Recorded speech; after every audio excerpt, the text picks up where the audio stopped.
অবশেষে গ্রেপ্তার হলেন নায়িকা শিরিন শিলাকে চুমু খাওয়া মাসুদ রানা। মাসুদ রানার গ্রেপ্তার নিয়ে এইমাত্র মিডিয়ার সামনে একই বললেন হিরো আলম।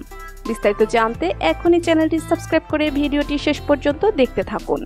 সুপ্রিয় দর্শক, তারকাদের প্রতি ভক্তদের ভালোবাসা একটু বেশিই থাকে।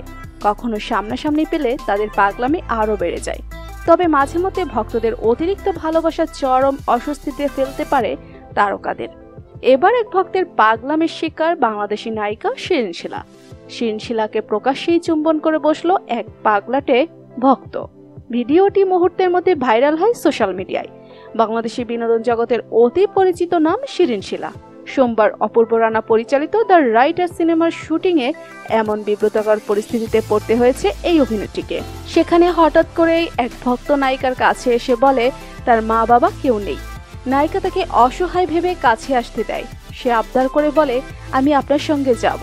এরপর শিরিনের সঙ্গে গাড়িতে উঠবার ও খাওয়ার আর্জি জানায় ওই ভক্ত। তারপর হঠাৎ করেই নায়িকাকে জড়িয়ে ধরে। তখনও কিছু বলেননি শিরিন শিলা। তারপর আচমকা নায়িকার গালে চুমু খায় সে। গোটা ঘটনায় বেশ হতভম্ব হয়ে পড়েন শিরিন। সবাই তখন সেই ভক্তকে পাগল ভেবে সেখান থেকে তাড়িয়ে দেয়। পরদিন ভিডিও ভাইরাল হলে জানা যায় ছেলেটির আসল পরিচয়। পাগল ও অবুঝ মনে করা ছেলেটির বউ আছে। তা শুনে শিরিন শিলা রীতিমতো অবাক বনে যায়। জানালেন সে একজন রিক্সা চালক। তার নাম মাসুদ রানা। সম্প্রতি বিয়েও করেছেন। পরে মিডিয়ার সঙ্গে আলাপকালে শিরিন শিলা বলেন তিনি সারা রাত ঘুমাতে পারেননি। শুধু ওই চুমু দেওয়ার বিষয়টা মাথায় ঘুরছিল। ভোরে উঠেই ওই ছেলেকে খুঁজে বের করেছিলাম। আমার বিশ্বাসটাই ভেঙে দিয়েছে ওই ছেলে। তিনি আরো বলেন সে বিবাহিত।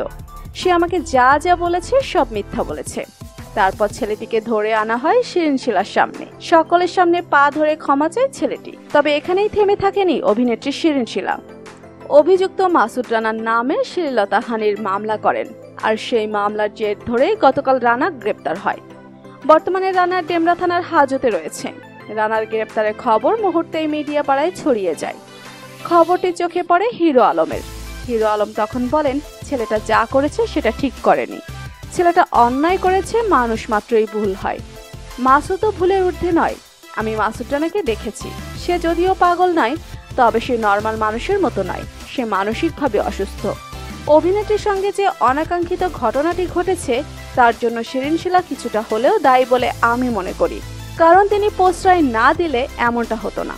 তার প্রতি শ্রদ্ধা রেখেই বলছি, তারও উচিত হয়নি এভাবে একজন অবুঝ ও প্রতিবন্ধী ছেলের বিরুদ্ধে মামলা করা। আমি একটি ভিডিওতে দেখেছি ছেলেটি পায়ে ধরে ক্ষমা চাইছে। তারপরেও কেন মামলা করেছেন তিনি? হিরো আলম আরো বলেন, আমি চাই মাসুদকে দ্রুত মুক্তি দিয়ে সুচিকিৎসার ব্যবস্থা করা হোক। সবাইকে তার পাশে দাঁড়ানোর আহ্বান জানাচ্ছি। মাসুদ রানাকে আমি আর্থিকভাবে কিছু সহযোগিতা করব তার চিকিৎসার জন্য। তো প্রিয় দর্শক, হিরো আলমের কথার সাথে আপনারা কে কে একমত জানিয়ে দিন কমেন্ট করে। ভিডিওটি ভালো লাগলে লাইক ও শেয়ার করুন। আমাদের চ্যানেলে প্রথমবারের মতো হলে এখনই সাবস্ক্রাইব করুন। ধন্যবাদ।